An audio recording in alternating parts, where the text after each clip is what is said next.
Welcome to Integrazo. In this video, I'll show you how to connect this plugin with your product. You can find the plugin download link in the description below. Let's get started.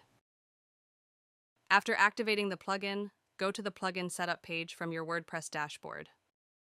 Now click on Select Plugin. A pop-up will open. Choose your plugin from the list. Next, click on Select Product. A pop-up will open. Choose your product from the list. After selecting both, click on the Save and Next button. Next, in Step 2, add your account authentication details. First, enter your account name for identification. Next, select your account data center name. Now click the Authenticate button. Now it will redirect you to your Zoho account. Here, review the permissions and click Accept.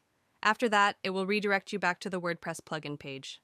Step 3 is the field mapping section. Here, you can map your form fields with your product fields. First, select the form you want to integrate from the list. Next, select the department where the ticket should be created. After selecting both, click on the Save and Next button. Now the field mapping area will open. On the left side, the form fields will appear, and on the right side, the product fields will appear. Here, simply map the fields. After completing the field mapping, click on the Save Mapping button.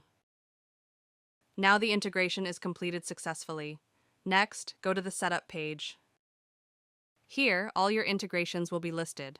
You can enable or disable any integration using the toggle button. Next, click on the Logs tab at the top.